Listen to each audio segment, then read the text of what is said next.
Hello there, fellow truth seekers. This is Doug coming to you again on this here Shabbat. I hope all you folks have had a blessed week, and that you've gathered some information, and from what we done a study on last week, that you gained some understanding from it and learned something. We all did.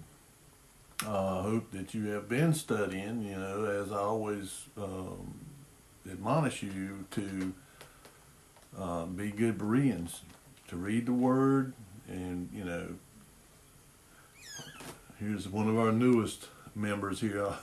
He's trying to get over here. He's kind of took to me, so he tries to get over here, but he wants to get over here and get in. If he just come over here and lay down and go to sleep, he'd be all right, but he wants to come over here and start looking at what's going on. But anyway, this week I want to kind of talk about, I got some comments, and of course I like the comments because, that's, and, questions, or even people bringing things to my attention, of course, about Esau and how Elohim said, Yahweh said, Jacob I loved, but Esau I hated. And of course, and that they would be this contention. Of course, Esau and Jacob personally kind of made amends with each other, whenever Jacob decided to leave Laban and go back to where Isaac was at. He met Esau along the way, and he made a penance with him. But the reason that the father kind of, developed his hate for Esau was because he despised his birthright, and he made light of it, that it was just, wasn't nothing. And it really, it was, and sold it for a bowl of lentils, basic bowl of beans. But not only that, because he married in with them Canaanite women and stuff, and that, the blood of Ham was cursed. But it wasn't on, the curse didn't fall on Ham, it fell on his son, Canaan. And one of the things we all have to really come to understand is that a lot of the things that we've been taught really is not true. It's been misconstrued. One of the things is that people have a lack of understanding about the seed war, and I've mentioned this before. That people think. Where in Isaiah they read about Lucifer, they think Lucifer is Satan. And Lucifer is not Satan. Lucifer is the offspring of Satan. And I've brought you to this scripture before. Genesis chapter 3, starting at verse 13, Elohim said to the woman, he says, and Yahweh Elohim said unto the woman, what is this that thou hast done? And the woman said, the serpent beguiled me, and I did eat. And Yahweh said unto the serpent, because thou hast done this, thou art cursed above all cattle, and above every beast of the field. And upon thy belly shalt thou go, and dust shalt thou eat all the days of thy life. And I will put enmity between thee and the woman, and between thy seed and her seed. It shall bruise thy head, and thou shalt bruise his heel. Now, okay, you understand that. Now that this is what we call the seed war. And of course he began in Genesis 6 bringing this kind of stuff about. But I'm not going to go into Genesis 6, but what I'm going to bring up here is here in Job chapter 38, or chapter 1. Now, there was a day when the sons of Elohim came to present themselves before Yahweh, and Satan came unto also among them. Now get this. The Father is in the third heaven. All right? And so Satan came up there, when the sons of God, in other words, they come every, so often, the archangels and the cherubim, the seraphim, different ones, they come and present themselves before him. The ones who are allowed into the third heaven. Okay, so he came up there among them. So obviously he was allowed up there. All right. But now, when we look here at Isaiah 14, how art thou fallen from heaven, O Lucifer, son of the morning? Now and the word there, Lucifer, son of the morning, is that's the English translation, but in the Hebrew it is Halal ben Sahar. Halal, son of Sahar. Shahar. This Shahar. Now, this is what he says, because it says, for thou hast said in thine heart, I will ascend.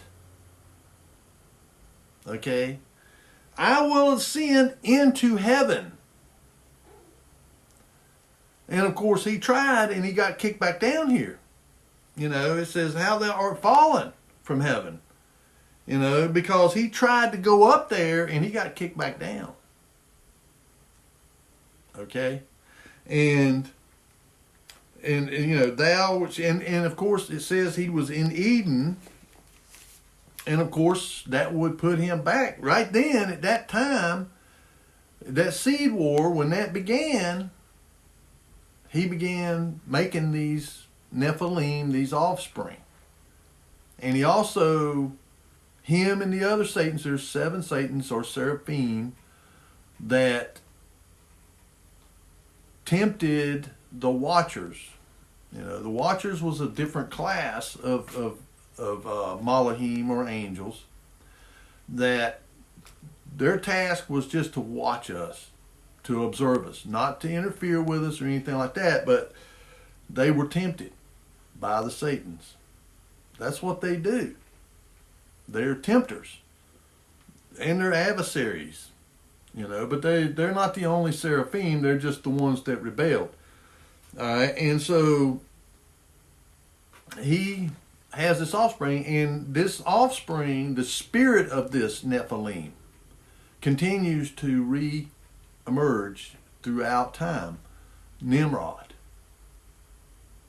Nimrod's an example. And he's, Nimrod is known, depending on the culture, because you got to remember, right, this is when the languages were confounded, and the people were scattered, they were taken and placed where they were, going to be, because they had refused to do what Elohim had commanded Noah and his children to do, which was to be fruitful, multiply, and re-establish, to go out and subdue the earth.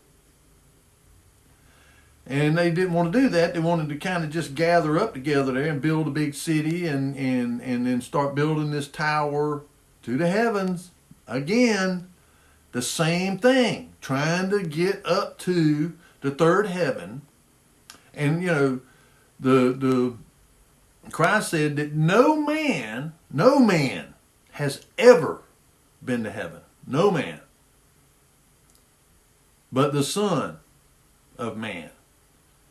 And he came from there, so he's just going back to where he come from. But these other entities, they have been trying to get up there. Nimrod and his bunch, if you look in the extra biblical text, I think it's Jasher, it talks about how in their hearts, there was like 3 different groups of people that had different motivations for why they were wanting to do this. Some were wanting to go up there and kill God and put these put Nimrod on the throne up there. Others, wanted to kill everything in heaven, and all of them go up there and take over. And some just, wanted to go up there and just kill God. They didn't. It wasn't about putting Nimrod on the throne, but they had this hatred of God, and they wanted to kill him. And of course, they were all deluded, but Nimrod was basically this Lucifer reincarnated, or not reincarnated. He just possessed the person. And it's the same with it talks about the Assyrian, it talks about the Antichrist, the lawless one, and the spirit. Notice it says the spirit of Antichrist. It's a spirit, the spirit of Lucifer, that every so often it rises back up and it takes possession of a man. And when it takes possession of this man, then the thing that it does is it begins to make it worship him. Make people worship him. And so, and again, like I've said before about how Satan wants to try to emulate only a corrupted emulation of the triune Elohim, the Father, the Son, and the Ruach. And so, the idea is to, have this unholy Trinity or whatever, and so you see where it's telling us there in Genesis 3:15 that the enmity is between the woman and her seed and the serpent and his seed. So this has been going on all along. All right, and so the thing is we have to understand also is that before Abraham ever got over there to the land of Canaan, and note the land of Canaan was the son of Ham. He had already went over there. That's why they call it the land of Canaan. I mean, most places were named after the one who settled it, the person that settled it. Here in Isaiah, it talks about that. But we can go back here to Genesis also, and I want you to get this now. It says, and Noah, this is in Genesis chapter 10. It's also what they call the Table of Nations. It names all of these people and their descendants and all, and they become all these different nations. And if you can get a hold of an ancient map of that area of the world, you'll see that those people that were descended from Noah and his children, where they went was named after them, like Meshach and Tubal, Togarmah and Gomer, and Canaan and Cush, and they was all these places that were named for these people, nations. And they also were given over to false gods. They all had their own false gods. But and if you get the gist of that they all had these gods, that they were all worshiping there in Babel. They were worshiping a host of these false gods. And so whenever, because basically Elohim said, okay, y'all want to worship all these false gods and all that stuff, he changed, confounded their languages, and he grabbed up people, and they were forcefully taken to where they was, supposed to be. And after that, like 150 or so years later, in the time of Peleg, the earth broke apart and began to drift apart, the continent, and form these continents. And so they had no choice but to stay where they were at. You know, and of course they were those who, you know, still tried to defy that by selling to other lands and all that kind of stuff. I mean, we can see, you know, like down there in South America, you got them big heads, the Olmec, and then you also have these other cultures that, you know, we see the ruins from them, you know, pre-flood ruins. And then because those people down there, like the Incas and the Mayan and all that, said, you know, we did not build that stuff. That stuff was here before. You know, and they talking about in the ancient times it was here. And of course they tried to emulate some of it, you know, build structures, but you can tell the difference between the structures that they built and the ones that were built pre-flood. Same thing in Egypt. You know, if you look at what they call the earlier pyramids and then the later pyramids, the later ones are junk.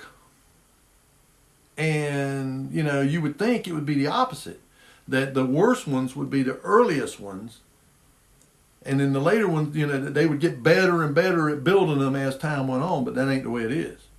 That's because them big ones, you know, the pyramids on the Giza Plateau, those pyramids were built pre-flood.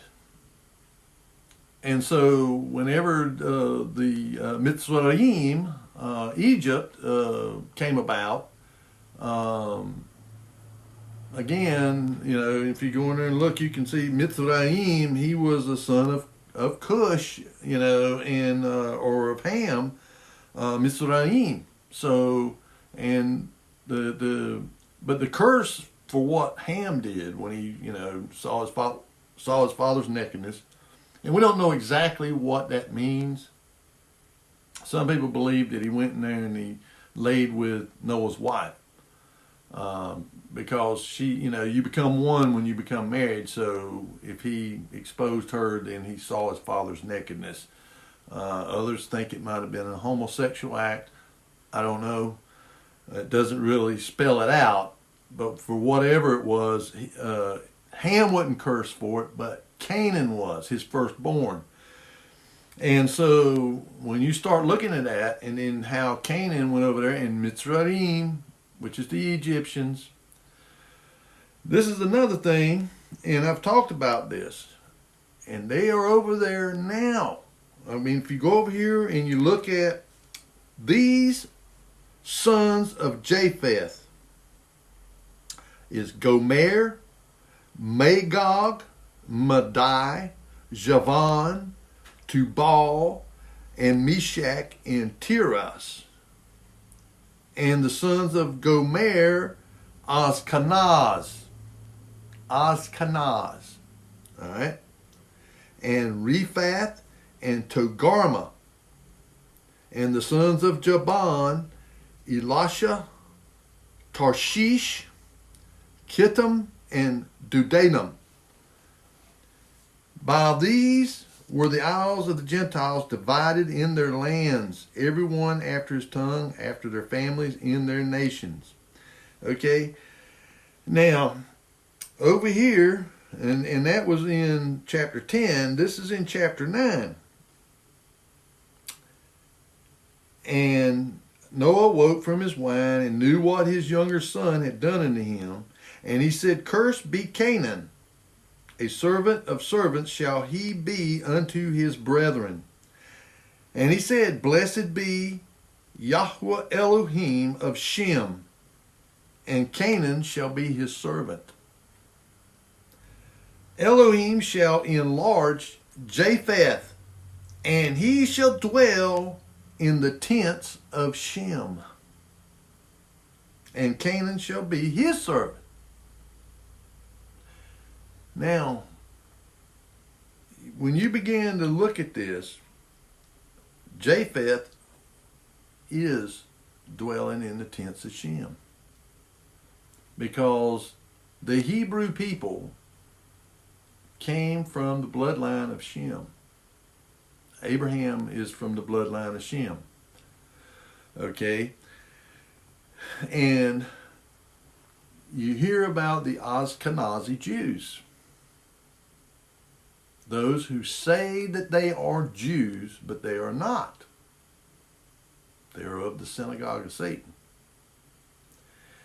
And they are, a goodly amount of them are dwelling with what they call the Sephardic Jews, the Hebrew Jews, the tribe of Judah. And so everybody that's over there in Israel is not from the tribe of Judah. There's a lot of them that are, Ashkenaz. And they are, well, I just read there that they come from the bloodline of Japheth.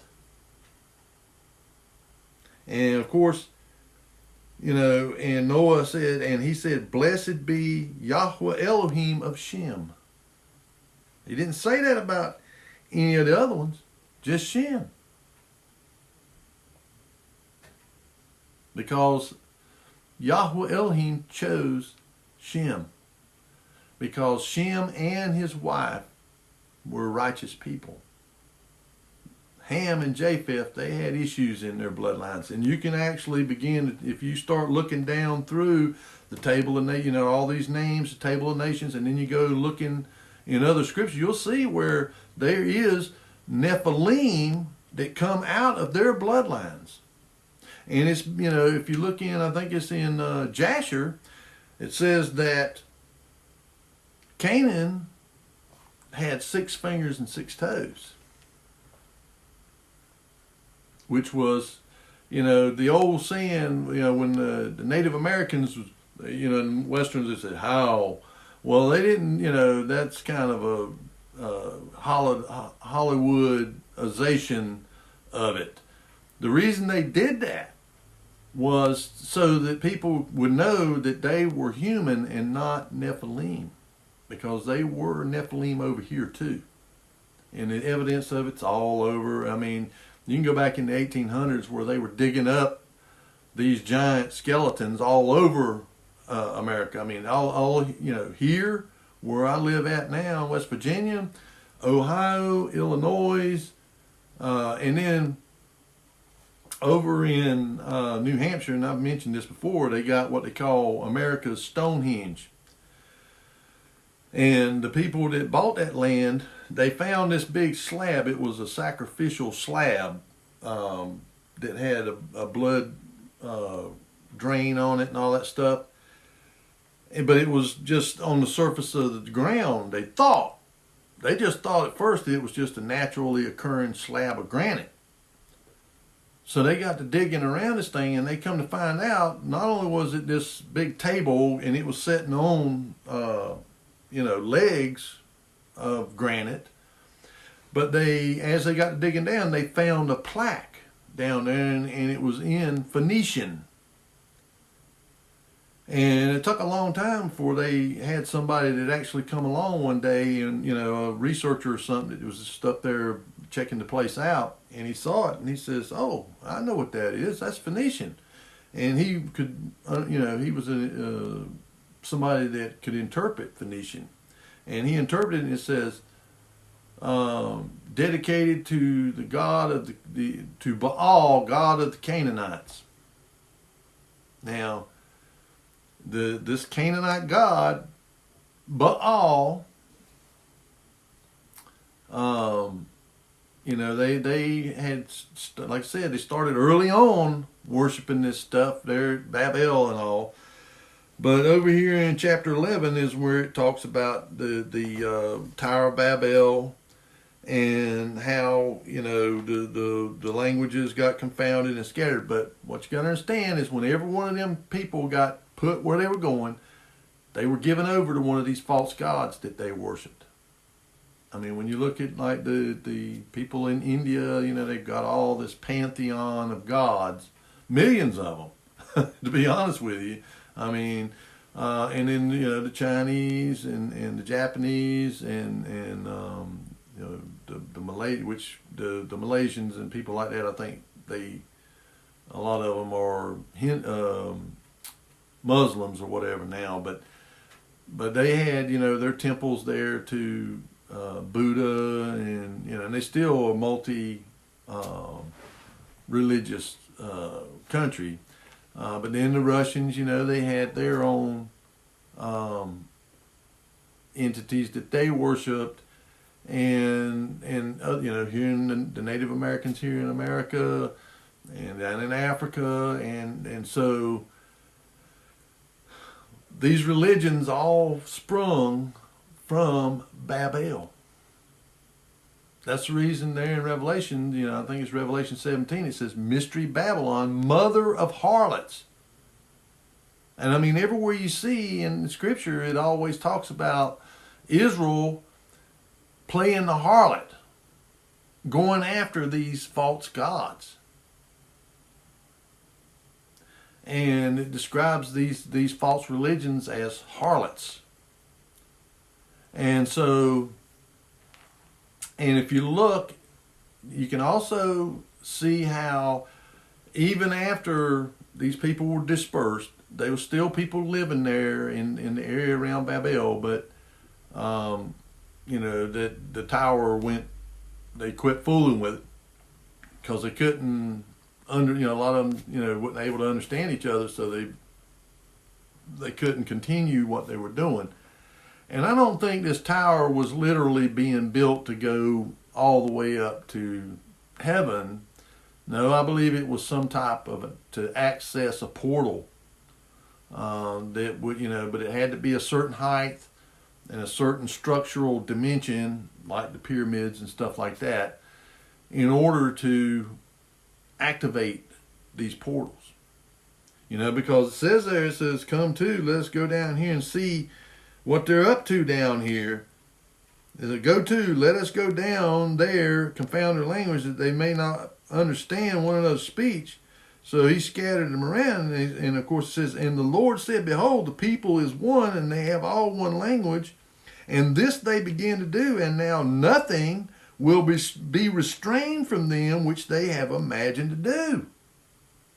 I mean, they've got this, everybody's in agreement, everybody's on the same plane, and got the same agenda. So everybody's working like bees together, to make this happen. And of course, it really is talking about that nothing that they imagine to do would be restrained from them. Because for one, they're being led by this ruler that is indwelled by Lucifer, Halal.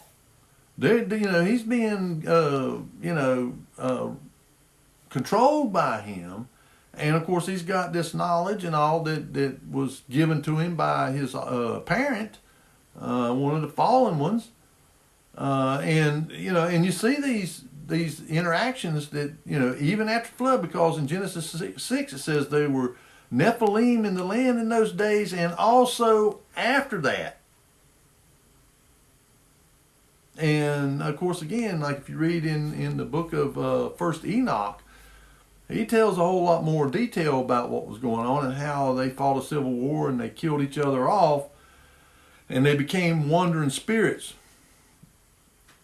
and on the earth, and they have troubled man ever since.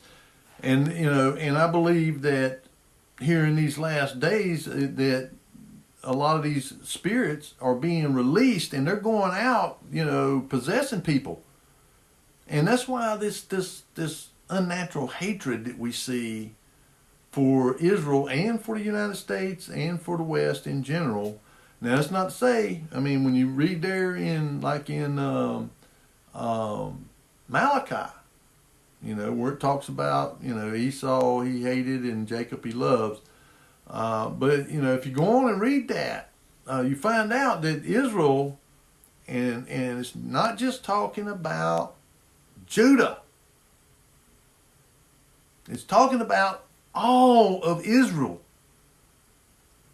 Because by this time of Malachi, the house of Israel's been gone into captivity for, 400 years? 500 years? And they never returned. Now, it's not to say that, and I've talked about this too, there were some of those other tribes that went down to Judah, to the house of Judah, to Jerusalem, because they wanted to go down there and worship Elohim. They didn't want to worship these, these idols, Baal and all that. Because when Ahab and Jezebel, they were the house of Israel. They were the rulers over the house of Israel, and they were, and Jezebel was, she was a Phoenician, or from Tyre, and their god was Baal.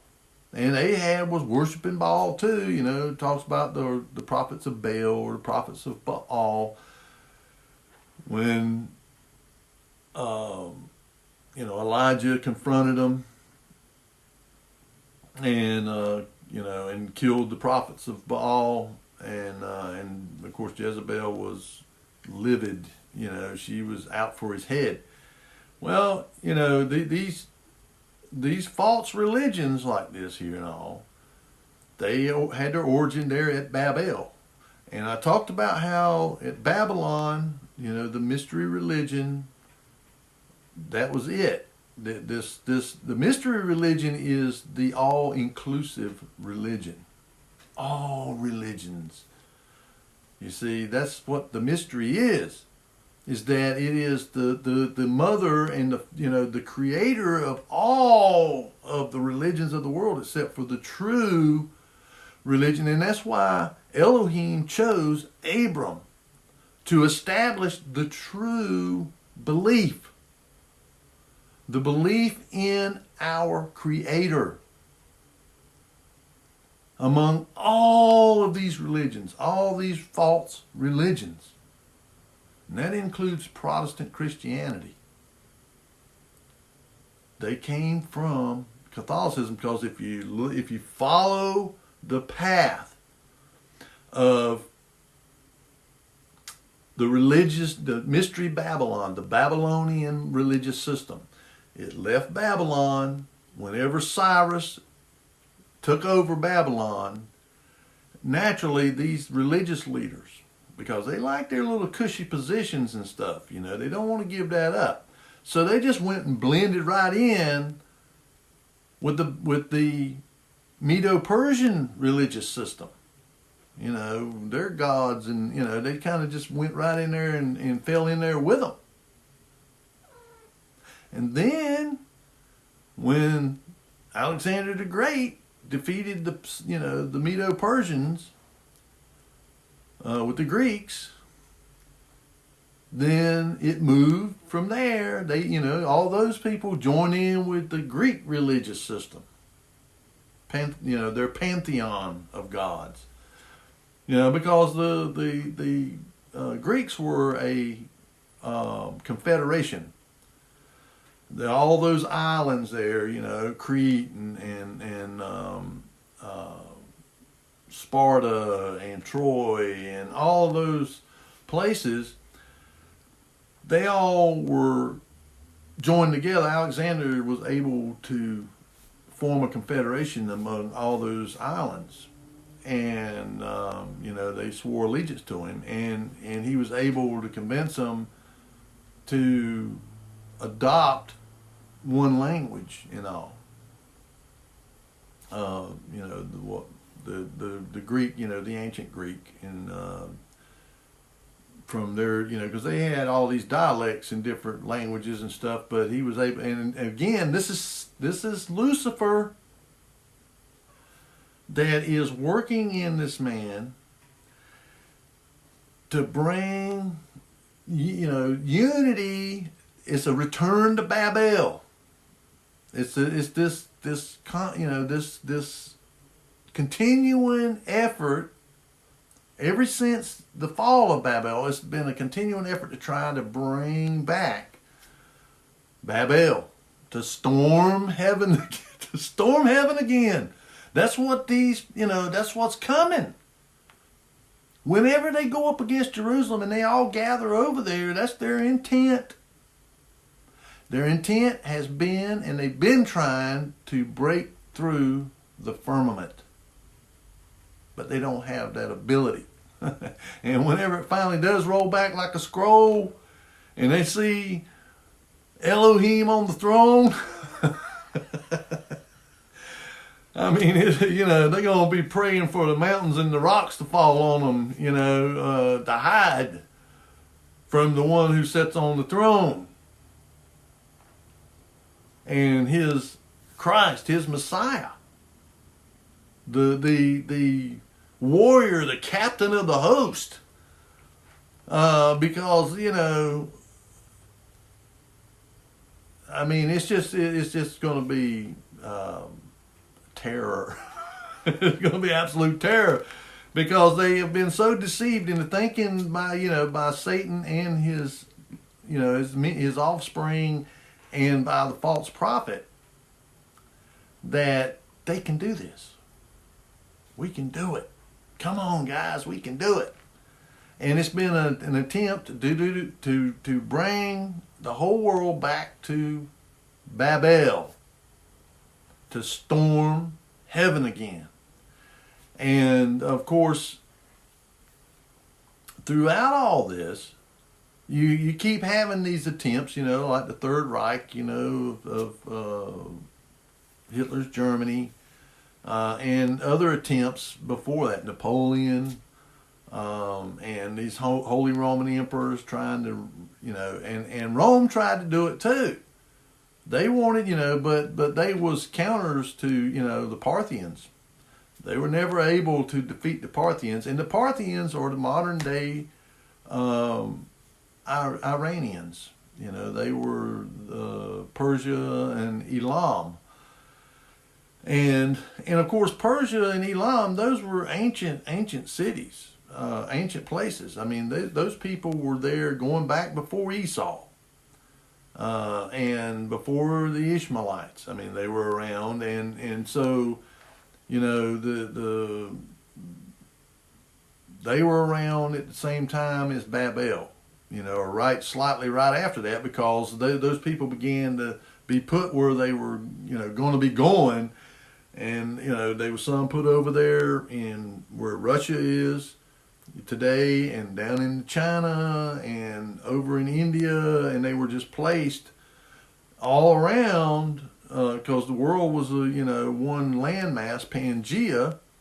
And then once they were settled where they were going to go, then during the time of Peleg, and I think his name means divided land, the land began to divide and drift apart.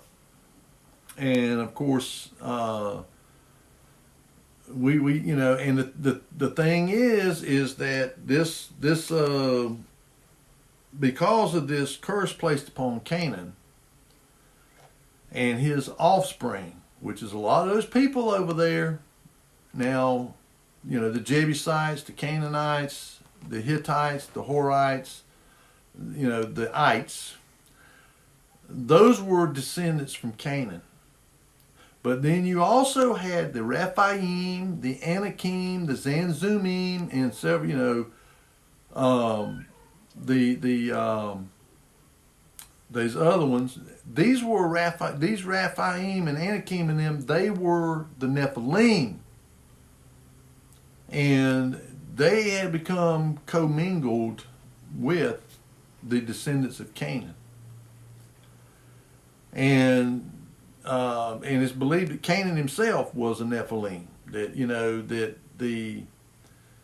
of course, I don't know this to be an absolute fact, but because there's a lot of people that wonder, well, how did the Nephilim, if they were destroyed before the flood, and then when the flood came, it destroyed everything but Noah and his wife and them, how did they come again? Was they a second incursion of the fallen ones? Did they come down here and do this again? Or did they somehow come through the bloodlines of the wives of Noah's sons? Because the only ones it says were perfect in their generations was Noah and his family, his wife and 3 sons.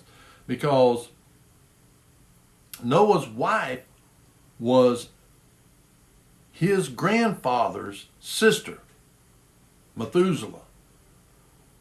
Noah's wife was Methuselah's sister, and Methuselah was Noah's grandfather. That's the way it was. But It kept her genetics pure because the firstborn of every generation back to Adam were never corrupted. They were never genetically corrupted, but their, second offspring or whatever, yeah, those were. Adam, after Cain slew Abel and Cain was banished from the face of the earth, they had Seth, and then Seth had Enosh, and then Enosh had Kenan, and then Kenan had Mahalalel, and Mahalalel had Enoch, Jared, and then Jared had Enoch, and Enoch had Methuselah, and Methuselah had Lamech, and Lamech had Noah. They were all the firstborn. So genetically they were pure back to Adam. Physical genetics. Spiritually, no, they wasn't, but he, but he was perfect in his generations, and that's why he was spared. But he also feared Elohim and trusted in Elohim, because they were all worshiping these fallen ones, these watchers, and then their Nephilim offspring. They were worshiping them as gods. And there's a scripture in there that it's been mistranslated. It says, during the time of, I think it was during the time of Kenan, or somewhere along in there, it says that men began to call upon the name of the Lord. Well, that ain't what it says. It says they began to profane the name of the Lord. And so they were profaning him. They were, and the thing is they were not that far away from Adam. And of course, Adam told them what happened. They knew exactly what happened to him and Eve, and how they, ate from the tree of knowledge of good and evil, and they rebelled. They were rebellious. They were disobedient, and so it's not like they didn't know about Elohim, Yahuwah, our Creator. They knew, but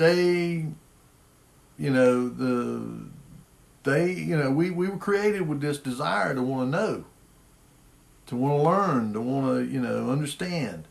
And so, but they chose the wrong kind of knowledge. They chose the knowledge of evil rather than the knowledge of good. And so, they began to worship all these idols and all that stuff. And when that began to happen, these fallen ones began to teach them. And then again, you can read this in the book of First Enoch. You can read about how they were teaching them all this forbidden knowledge, and especially Zazel. He was really teaching them, how to make weapons. And I don't think it was just swords. I think it was, nuclear weapons and everything else. And because again, they were trying to get them to help them to storm against the firmament and to make war against God. They was doing the same thing, again. The Satan, Halal, in his initial rebellion there in the gap between verse 1 and verse 2 of Genesis, that's when he rebelled.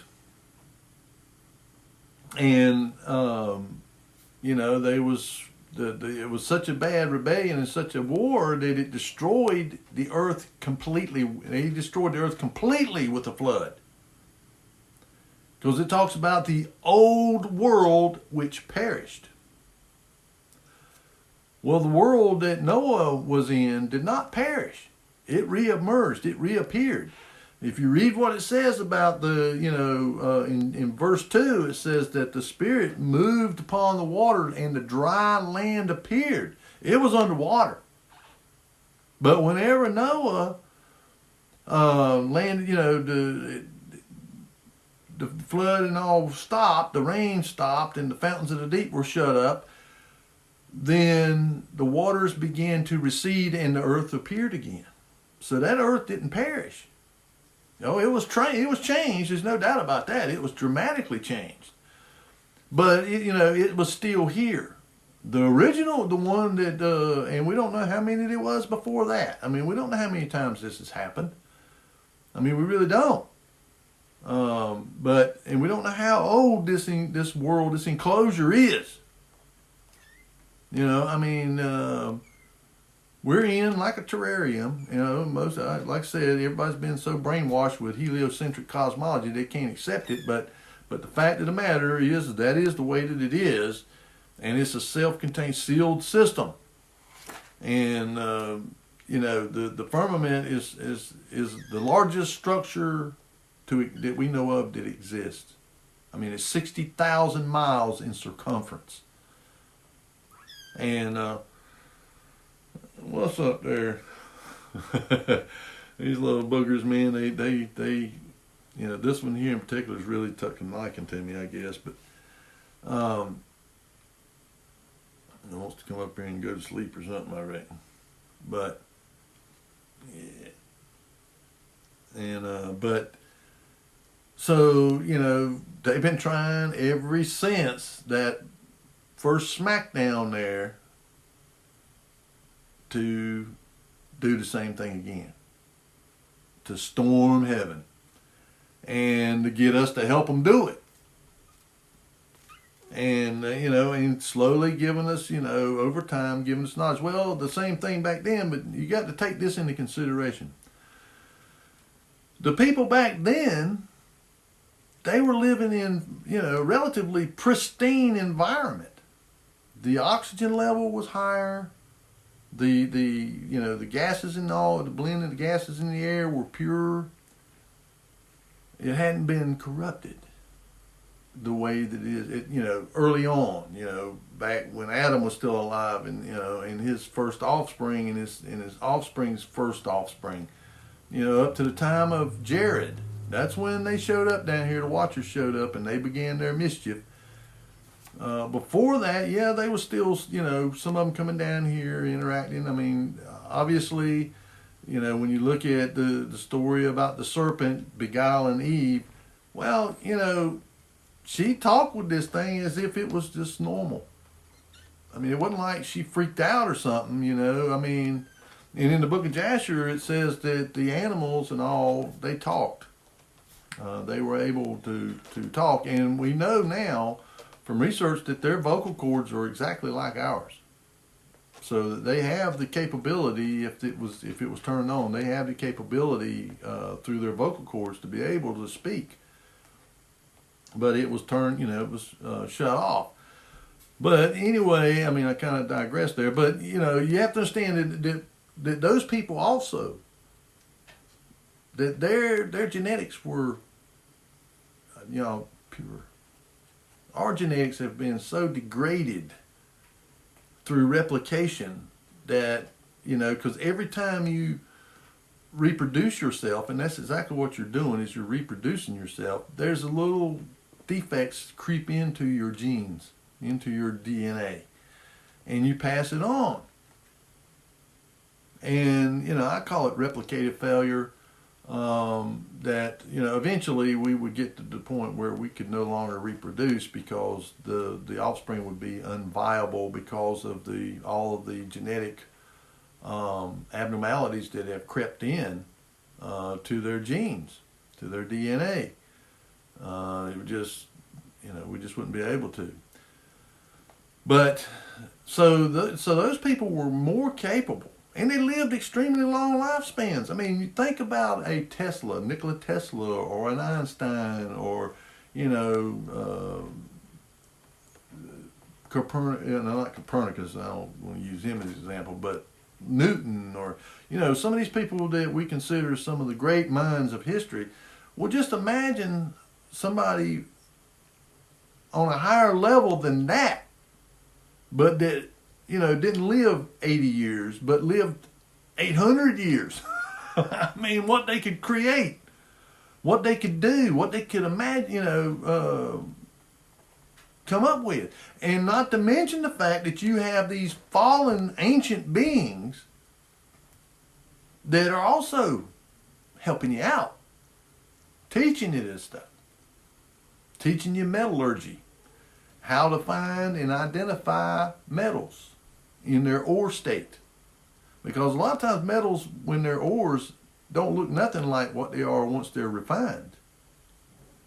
I mean, aluminum is when you find it, it's an oxide. And so you have to remove the oxide to actually get to the aluminum. And it's the same with like iron. Iron has rust on it. That's oxide. So you have to refine it and get that stuff off, and in order to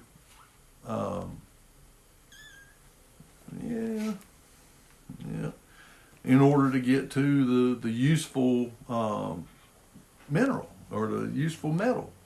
So, they taught them that. They taught them how to make, you take roots and plants and make chemicals, sorcery, which is what it's called in Revelation. It says they would not repent of their sorcery. Well, the word that comes, in the Greek, it's pharmakia. And they would not repent of their drug abuse or whatever, or their drug use. And they taught them this stuff, taught women the art of beguilement, to put the makeup on and jewelry and, clothes and all to be seductive and to seduce men and stuff. They taught them that kind of stuff, how to make makeup.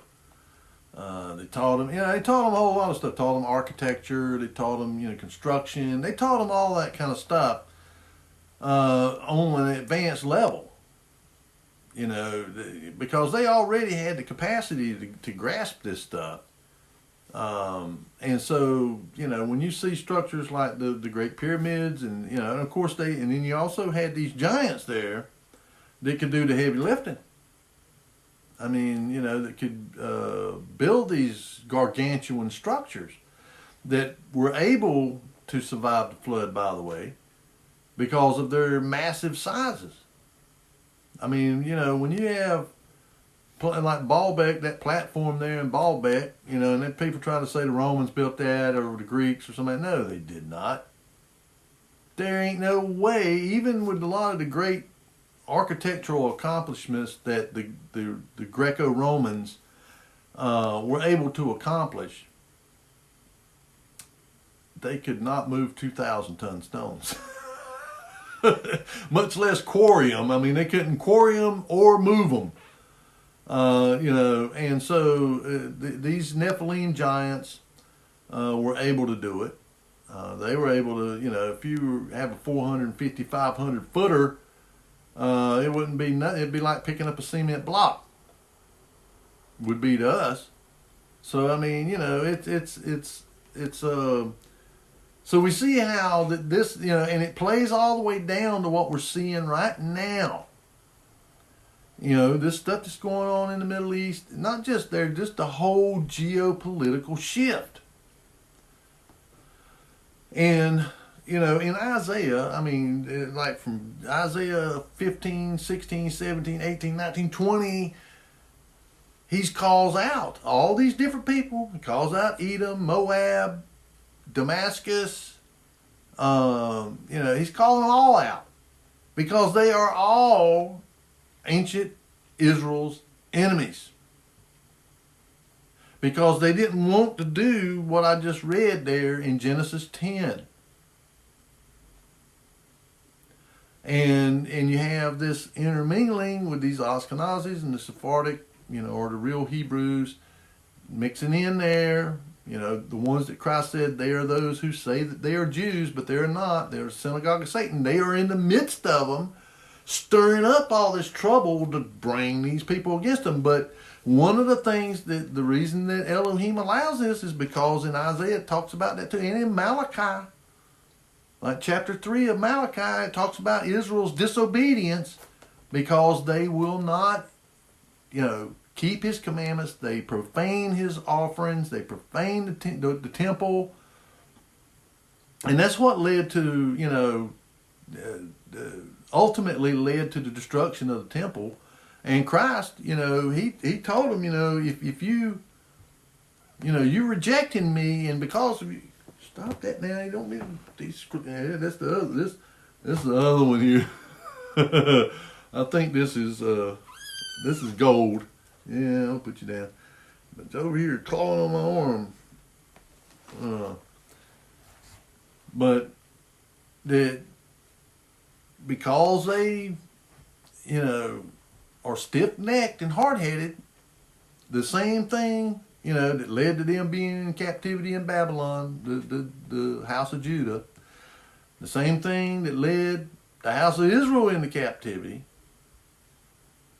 Because immediately, whenever they had their civil war during the time of Rehoboam and Jeroboam, and they split up into two different kingdoms, the house of Judah continued in the temple worship and worshiping Elohim, but the Jeroboam, he went right away and began to put up idols and worshiping Baal and Ashtoreth and Moloch and Dagon and whoever. They just, everybody had their own gods. You go to somebody's house and out there by their fence they'd have a symbol of a certain god or whatever.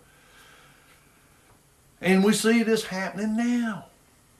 Now, I'm not saying over there in Israel that they're worshiping all these false gods and stuff, but they are those that are.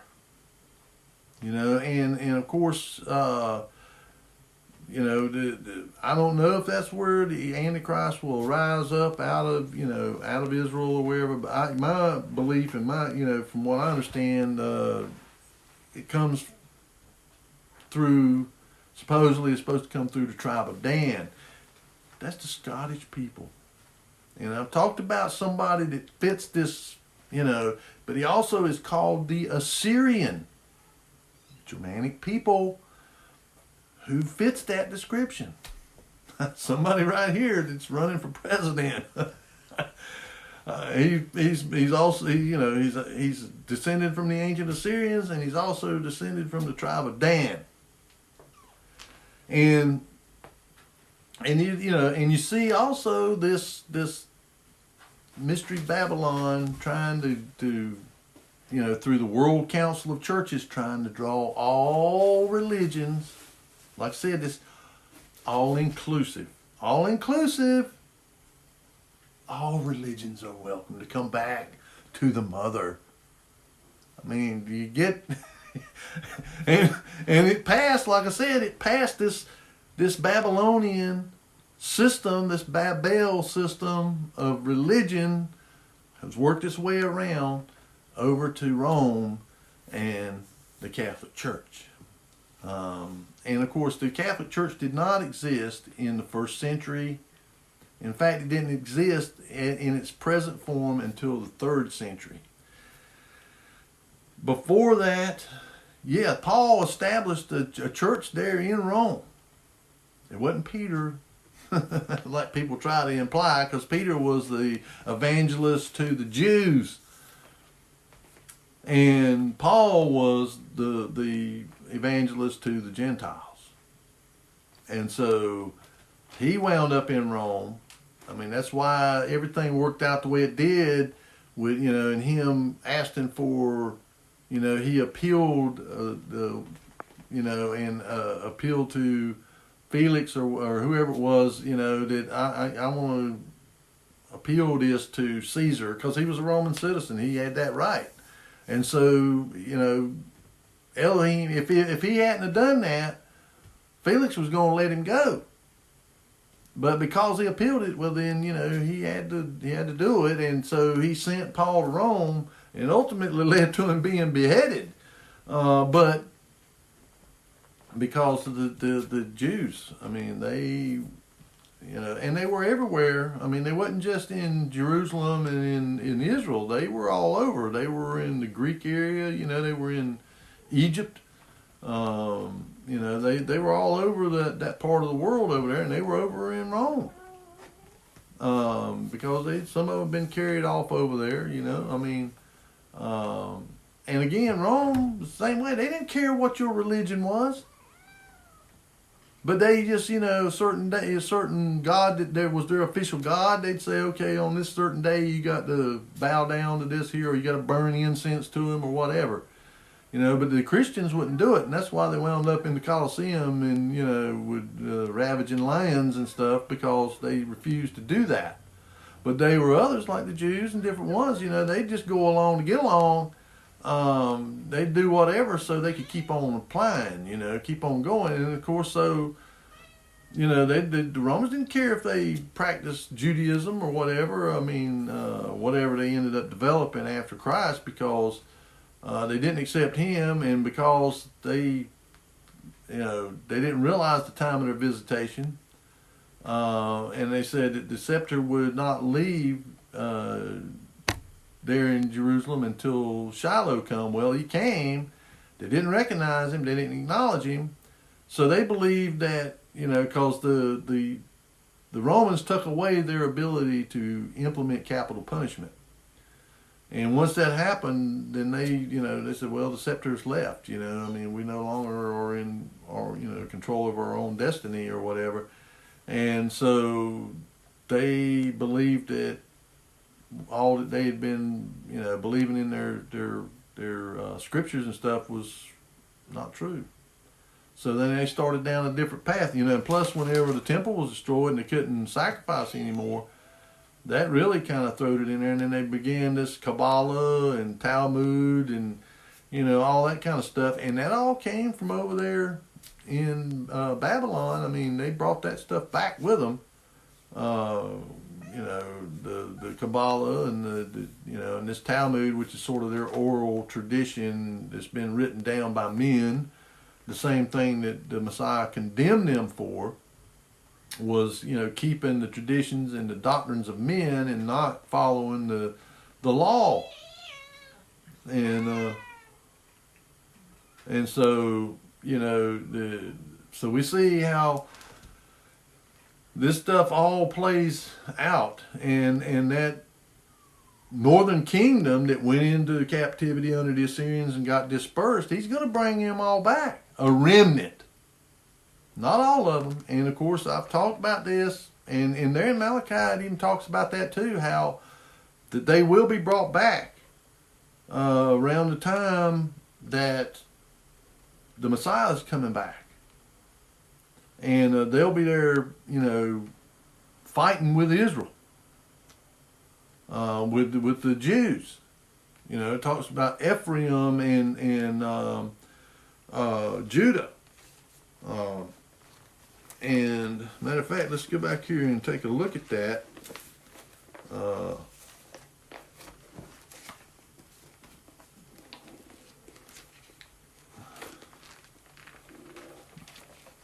I mean,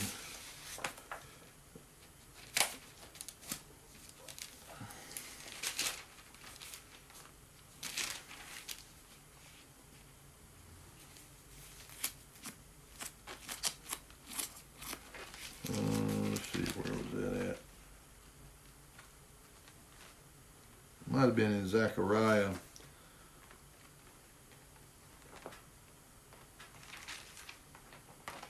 Yeah, it says, and Judah also shall fight at Jerusalem, and the wealth of all the heathen round about.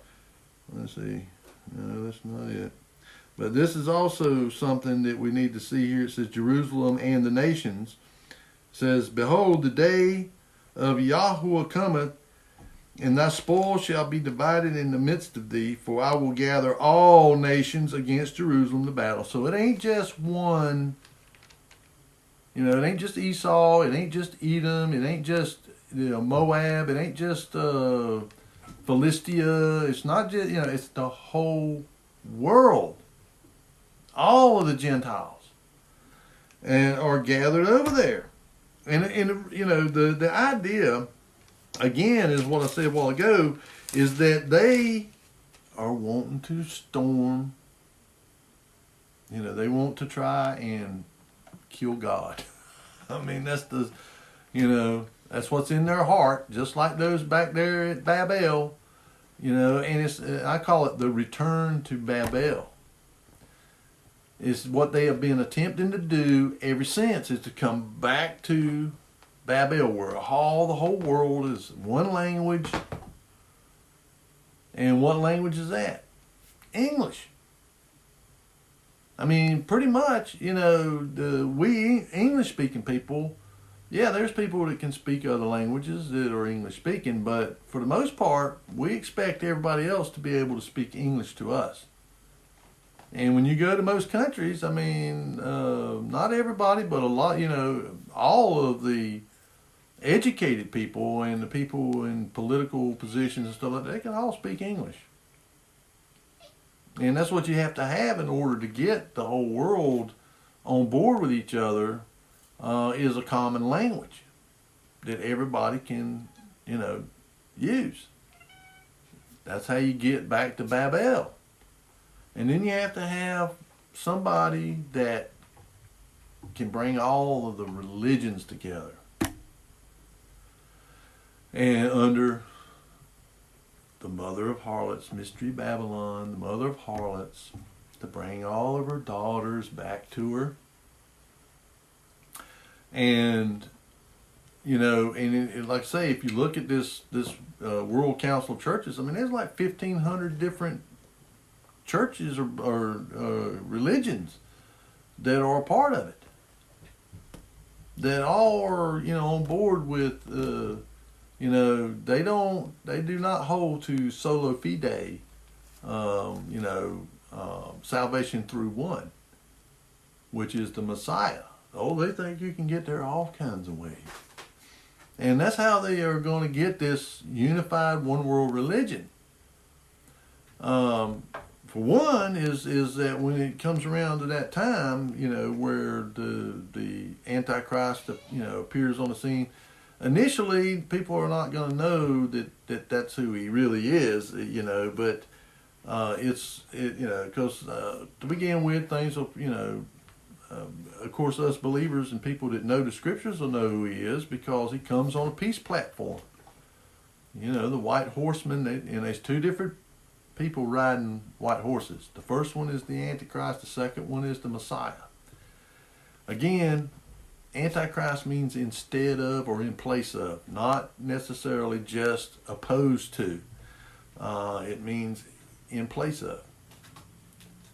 And so this entity is going to, in 3.5 years into his reign, he's going to be taken over by Halal, Lucifer, and or Satan. Satan's going to take him over, but to begin with, he's being controlled by Lucifer, for that first 3.5 years. And then Satan himself will possess him. And that's when he commands everybody to worship him and all. And so we see, all these things converging, these realignments, like, the alignments that it talks about there in chapter 38 and 39 of Ezekiel, how they, oh, y'all stop that. Get off of that. They got a hold of my cord here and pulling that over. But, that's what we see happening is these realignments. And I just was, listening to some of the stuff that's going on over there in Germany. And I've talked about this before, they are, they're wanting to try to reconfigure the way things are there in Europe and consolidate more and more power into the hands of the people there in Brussels and take away the representation of the individual nations. And so that, they can, and again, NATO, I think that NATO is coming to its end. And because it just ain't delivered on what people have imagined it was supposed to do, and it's been so weakened. And I think that through the Germanic people, they will rise up again. I mean, they always seem to do that, and begin to form this alliance. And because I don't think they're going to be able to depend on us. And of course, too, the hatred of Israel, by a lot of the countries in the West, which is, and the United Nations pretty much is against Israel. I mean, And that's where you see where it says the whole world comes against him, you know. And behold, the day of the Lord cometh, and thy spoil shall be divided in the midst of thee. This is chapter 14 of Zachariah.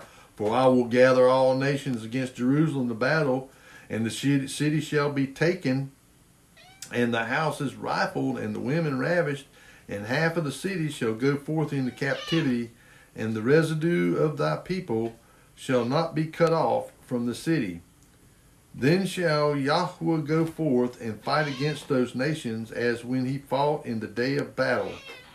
And his feet shall stand in that day upon the Mount of Olives, which is before Jerusalem on the east, and the Mount of Olives shall cleave in the midst of it. So, you know, when all these nations get gathered over there against Jerusalem and come up against it, and, you know, people say, oh, the Battle of Armageddon. It ain't the Battle of Armageddon. It's the Battle of Jerusalem. And, of course, it's not to say that there ain't going to be conflicts going on that kind of play up to this, you know. I mean, that you're going to have all the world's people coming over here.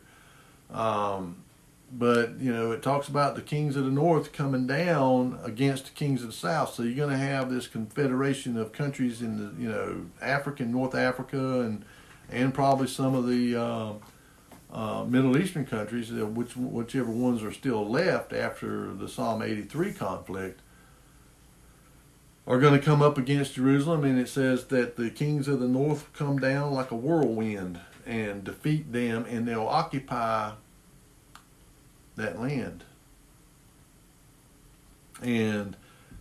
But then, you know, it says that he hears troubling news coming out of the east, the kings of the east, you know. Well, then you also, I don't know exactly when the Gog-Magog war takes place, if it's before that or if it's after that.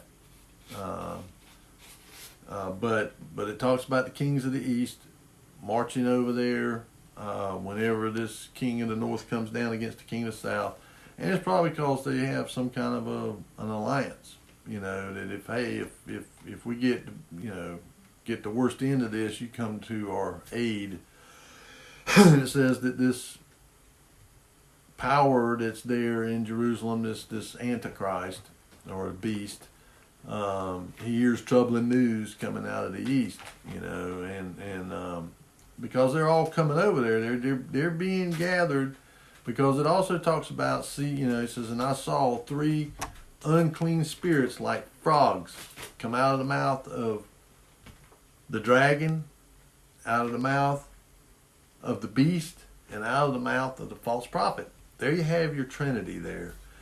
And these go out to, you know, to convince these powers to come there to the valley of Jezreel. You know, what we call Armageddon, you know, Armageddon. They're gathered there to go up against Jerusalem. They just kind of get there and get their game plan together, and of course, whenever they start coming up against Jerusalem and they, you know, take their, you know, kill a lot of the people there, and some of them, you know, are going to escape. But that's when the Messiah comes. That's at the 7th trumpet. And, of course, those who are in the grave that were in Christ, they're going to rise up first. And then those that happen to be still alive, believers, they'll be called up with him. And they will come down here. It says they will come down here and, you know, with him to go against them. And so there's no one particular people. I mean, you could say, well, you know, there's animosity between the Hebrew people from the Ishmaelites because Isaac was the son of promise and not Ishmael.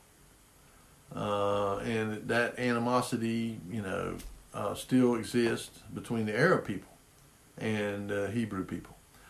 Then you can say, well, Esau and his brother Jacob, you know, which is Israel, you know, his name was changed to Israel, and so you can say, well, you know, all this animosity around there is through them. Well, you know, they're just one. I mean, like I said, when you read there in Isaiah, it talks about all the, and like the Syrians. I mean, those people, the Syrian people were there. The Hittites and the Horites and all that were there when Abraham came to that land. So they were already there.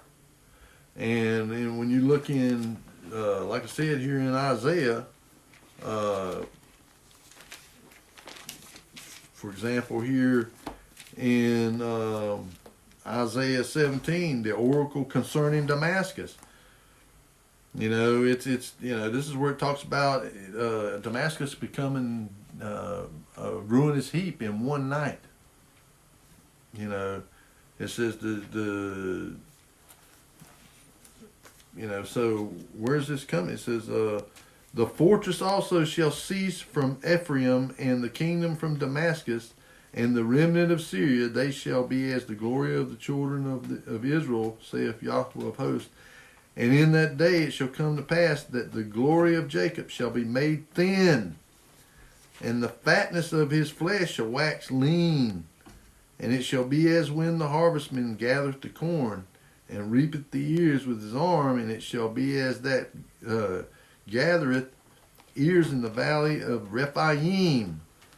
The gleaning grapes shall be, that's Israel's going to be, that's what I talked about, how, the fruitful boughs are going to be, very sparse. I mean, right here, yet gleaming grapes shall be left in it, as the shaking of an olive tree, 2 or 3 berries in the top of the uppermost bough, 4 or 5 in the outermost fruitful branches thereof, saith Yahweh Elohim. The remnant. And at that day shall a man look to his Maker, and his eyes shall have respect to the Holy One of Israel, Yeshua. And he shall not look to the altars, the work of his hands, neither shall respect that which his fingers have made.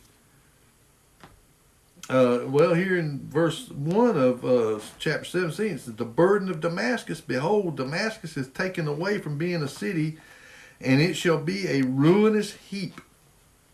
I mean, and these are things that ain't yet happened. I mean, of course, it looks kind of like a ruinous heap when you see pictures of it, because there's been so much war there and destruction. But Damascus is the oldest continuously inhabited city in the world. It's like 5,000 years old. I mean, so they're going to be laid waste. And also in the cities of Aroer are forsaken, they shall be for flocks. And that's Aleppo. So when it's talking about Israel, it ain't just talking about the tribe of Judah, the Jews. It's talking about all of Israel. And, and I've gone over this before, that, there ain't no 10 lost tribes. They just lost their identities. And they are the British Commonwealth, the French, the Nordic people, the people, certain peoples of the United States.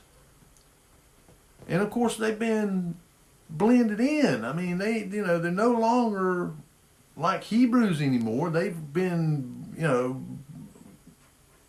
in with, other people. I mean, my name is a can be traced. My family name, and it goes back 800, back to around 800. And it's linked to the Hebrews. Now, of course, I've got all kinds of, I'm a Duke's mixture. I don't just have that in me anymore. I mean, I've got, several different nationalities of people in my, bloodline. I mean, and that's what happened, is we've kind of assimilated into the Gentile world. But he knows who they are, and he's going to gather them back, but they're going to be thin too. It ain't just the Jews that are going to be thin. We are too. And so are the British. the British Commonwealth. I mean, we're gonna suffer tremendously. And of course the Hebrew, the Jews and the Benjamites and the Levites that are over there, they're going to too. And so are them Ashkenazis. They're going to get theirs too. But they're going to get theirs from the Messiah when he comes, the synagogue of Satan. But, and then when you go over here to, that was the oracle concerning Damascus, then here's the oracle concerning Egypt. And of course, Mitzrayim, they're from the bloodline of Shem. So they're, they are brothers really to the Hebrew people. And there's several prophecies around that, and around the Assyrian, because he tells us, in here that he used Assyria, because you got to remember, Isaiah is a dual-fold prophecy. And of course, where I just read about Damascus being laid waste, a ruinous heap, that's never happened. That is future. But it also, the Assyrians kind of done them in too, because they were the Horites and the Hittites had their own empire.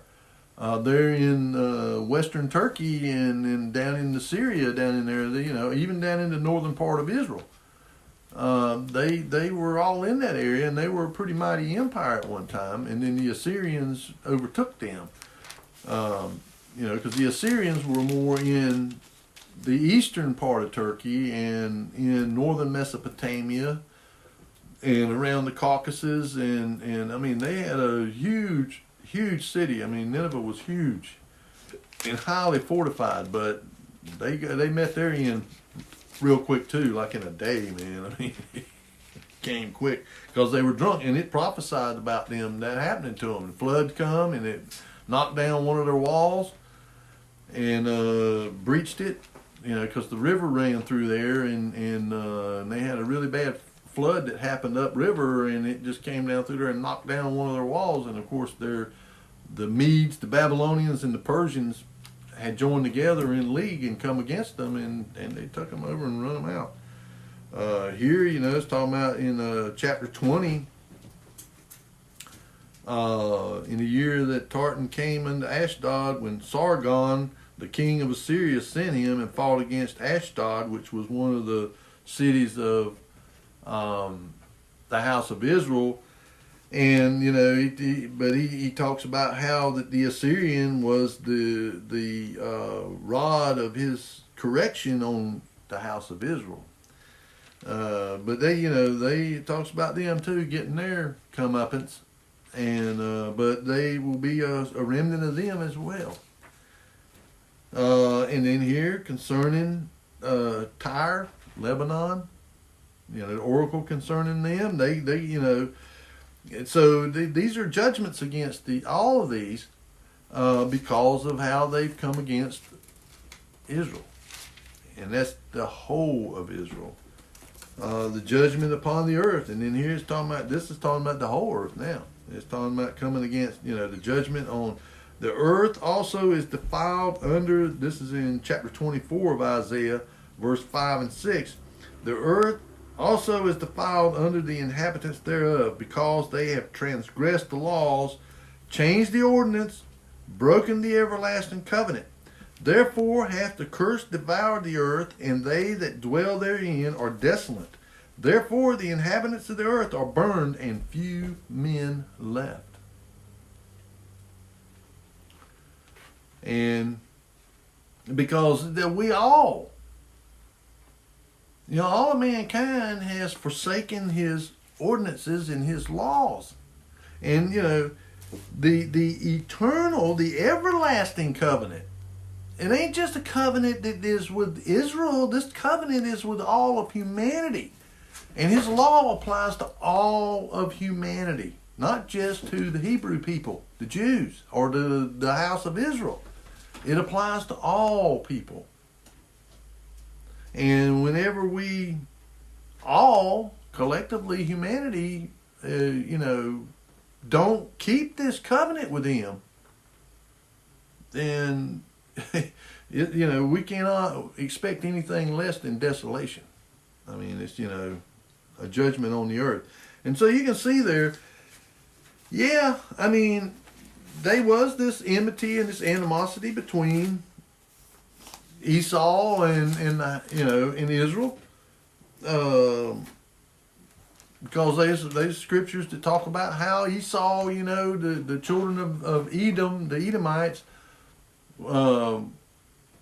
were there whenever the Assyrians were going in and laying siege to Samaria in the northern kingdom, in the kingdom of Israel, the house of Israel.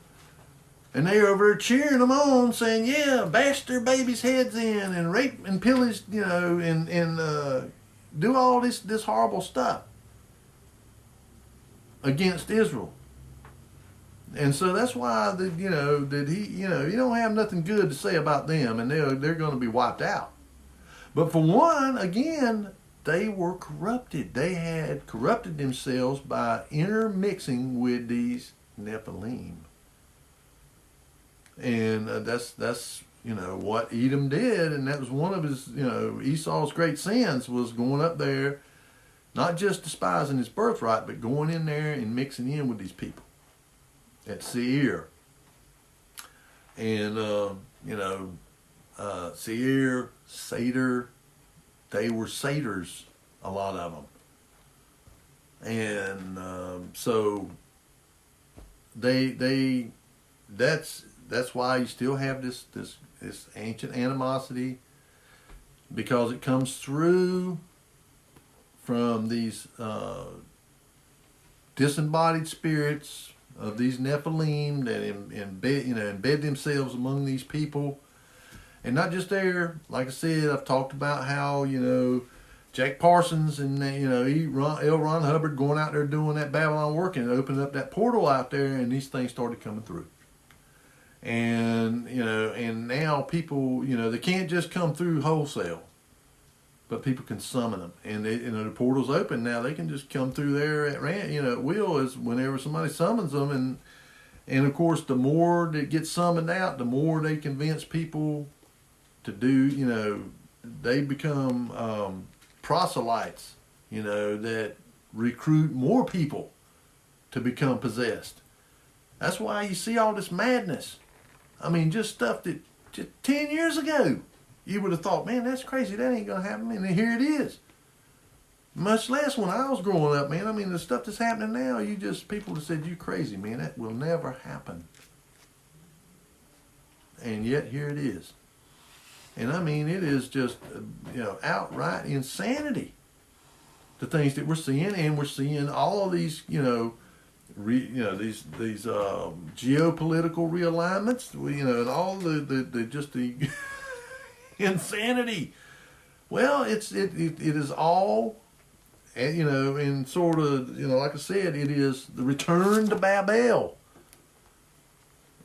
It's to get the whole world united behind a unified religion, a unified agenda. And that agenda is to make war against our Creator and His anointed. And of course, the object of His affection, Israel. But because they have rejected knowledge, just like, we do, because they have rejected knowledge, they have rejected the truth, they have rejected His law, they're going to suffer for it. They're going to suffer tremendously, just like we are. The United States, we've been blessed, above all nations. I mean, there again, he told Jacob, I'll bless you above all the peoples of the earth. Told Abraham that. And, and there'll be nations shall come from thee. And your number shall be like the sand of the sea or the stars of heaven for number, your offspring. Well, that has never happened in Israel, and they have never been over, the little tiny country over there, been over a multitude of nations. But the British Commonwealth has. And the United States is a great nation. The greatest nation, individual nation the world has ever seen. I mean, if people can't put two and two together, I don't know what else you can do to get people to understand that. It's just that we've lost our identities. We lost our identity before people ever, before the fall of Nineveh over there. The ancient house of Israel, they'd been in captivity so long, and they had been dispersed throughout the Assyrian Empire. They did not allow people to be, all put together. They done the Medes that way. Matter of fact, whenever they took all the people in Samaria and Ashdod and several of those other, over there where the tribes of Dan was at, and, when they began to take those people and march them away captive, they took people of the Medes and took them over there and put them in them cities.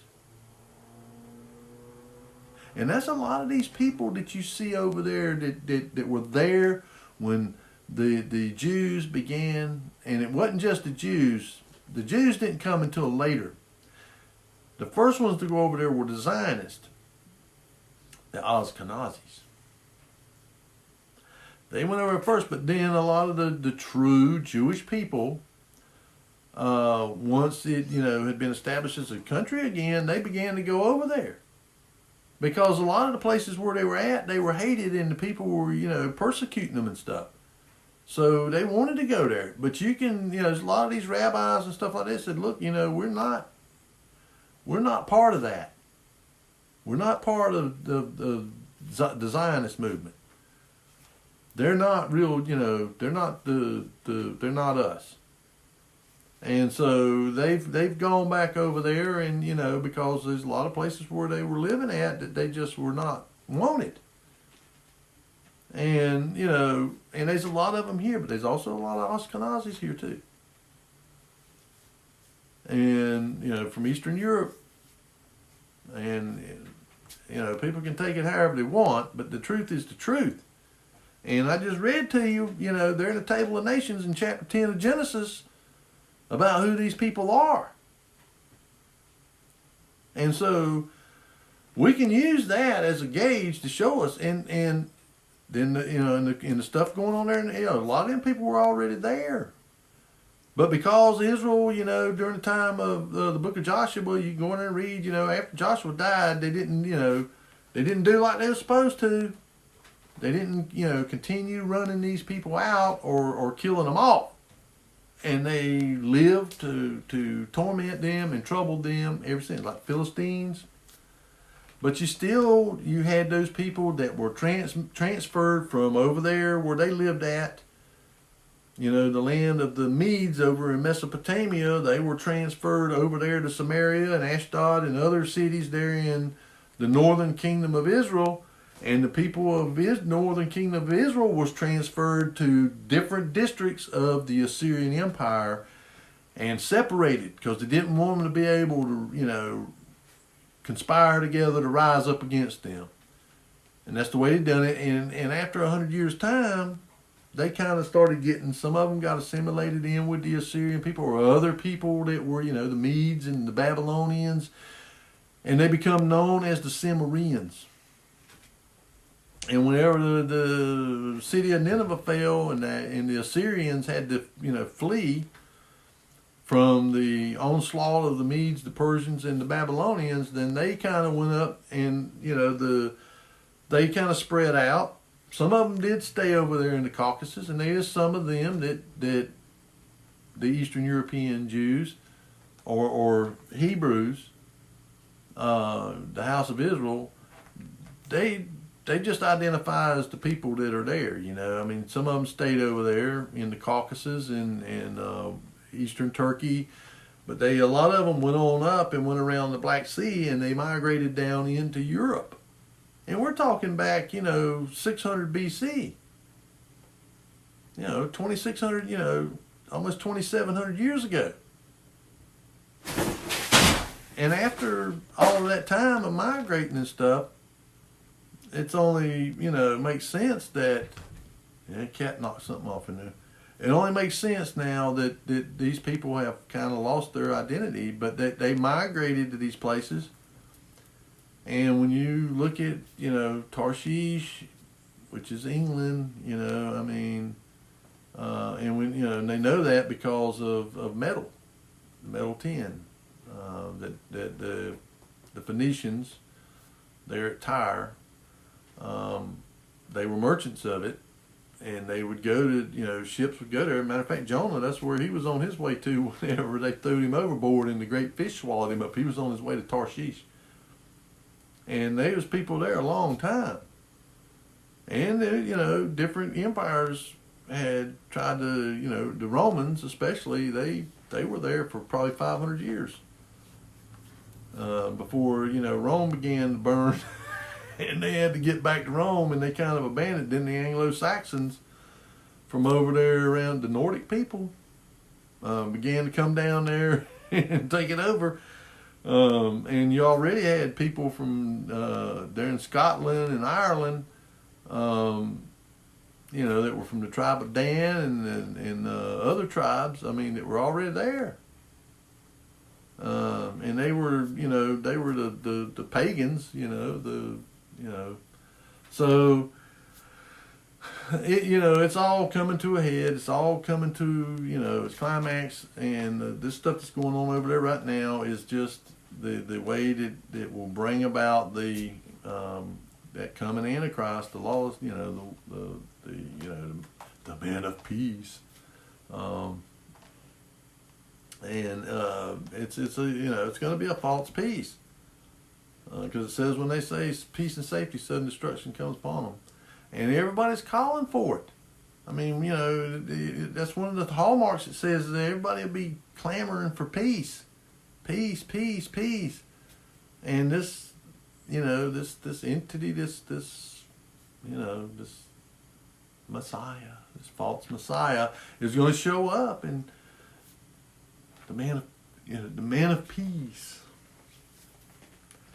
And of course, what better way to deceive the entire world? And the thing is that he will be able to work miracles, and that will be a miracle if he makes peace. They'll want it. But not only that, it says he'll be able to, do other miraculous signs and stuff that will, when you read in Daniel about him, speaking dark sentences and man of fierce countenance. And go look at Donald Trump's mugshot. You're going to see a fierce countenance. Again, I could be wrong. It could be King Charles for all I know. I know some people think it's him. But I don't know. Just the way everything is playing out, Trump being made out to be like a martyr, and more and more people, are jumping on the bandwagon, and it ain't just here. I see the comments and stuff that people write in. They're from all over the world. We need Trump. We need Trump. And then when you look at his background, his national heritage, he kind of fits the bill on that. And he was in military academy. This man he has a background military, not in the military per se, but he graduated from a military academy, and he's Masonic, and at least I think he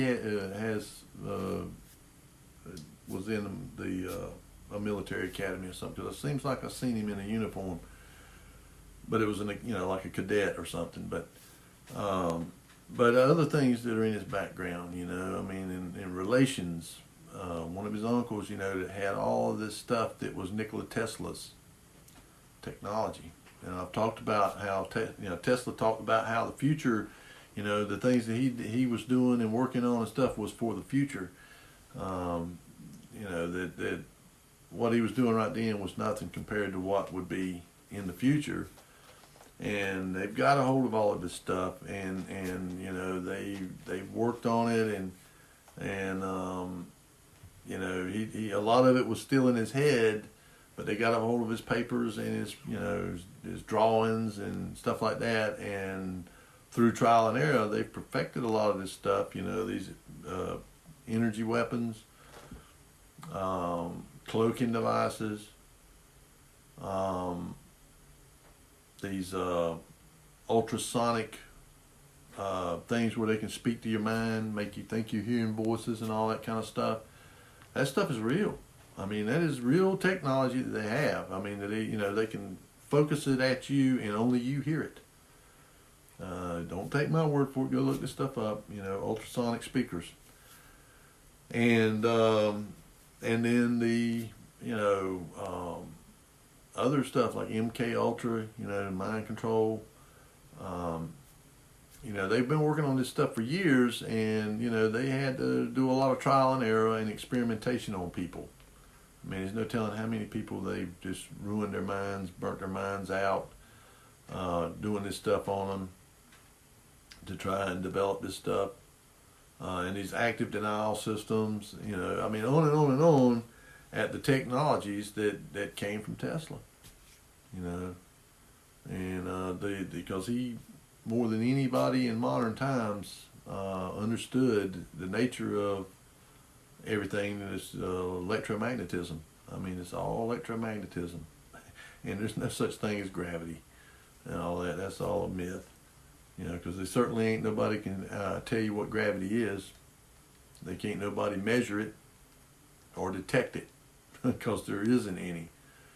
It's all electromagnetism. And Tesla understood this, you know, and he argued with him. That's why they come out with, you know, Einstein to try to counter Tesla, and Michelson Morley and others, you know, on heliocentric cosmology and the ether, and a lot of other things, the electric universe. I mean, it just, you know, they had to come up with some kind of these false physics, you know, these Einsteinian physics that really leads you way off the track, you know, instead of the Tesla physics, which gives you the real picture of the way things really are. And they're using all this stuff to try and keep us ignorant, trying to keep us, you know, look at all these people that are just, you know, talking about hearing voices and telling them to kill people and to go do these. You know, that's why these people are going, just random people just going out here killing people. And every time you hear they something telling them to do this. You know, a lot of times they say it's God, you know, just telling them, you know, because these people say, hey, this is God talking to you.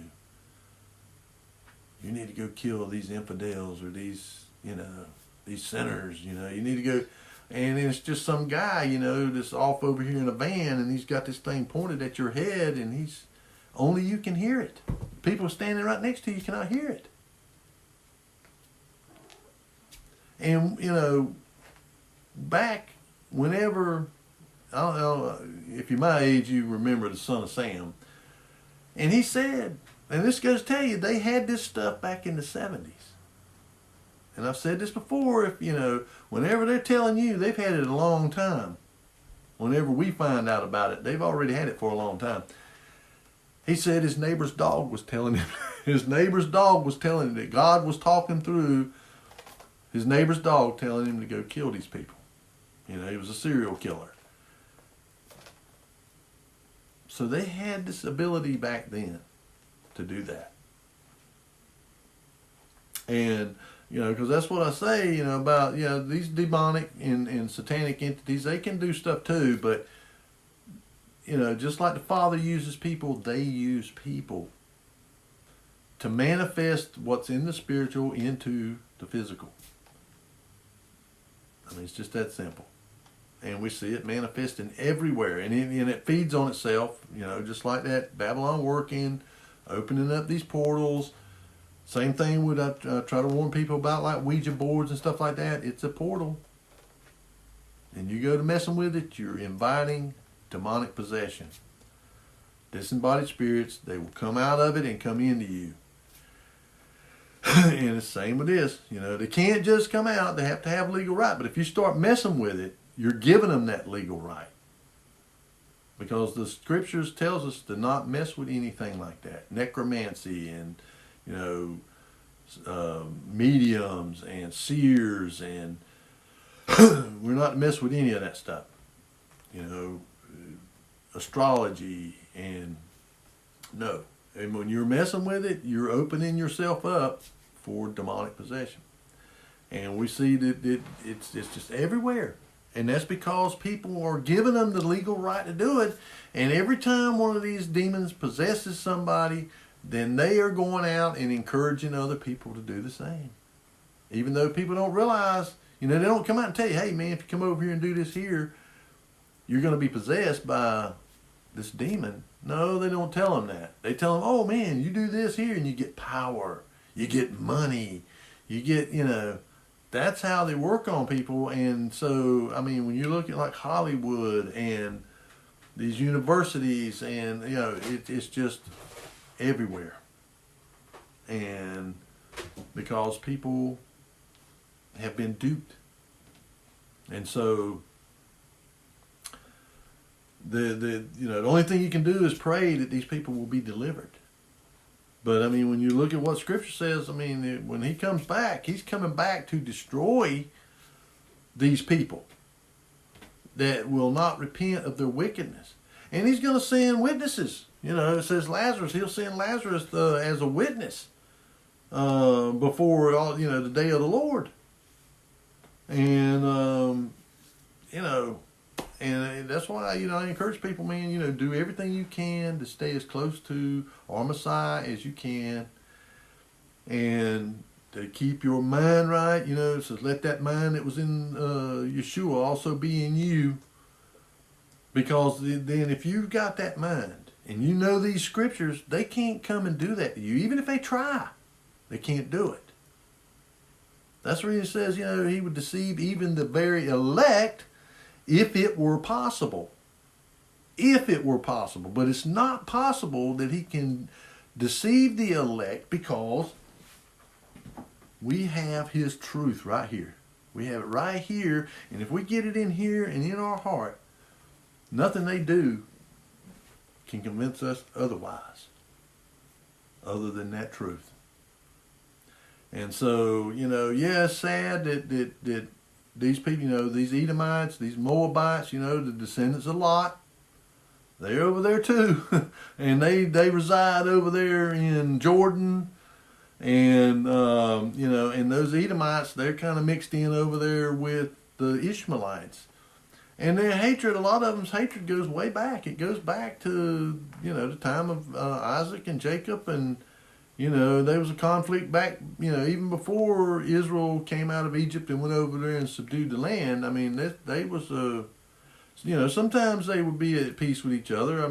Jacob, and Isaac, they, the Amalekites and all, Amalek, were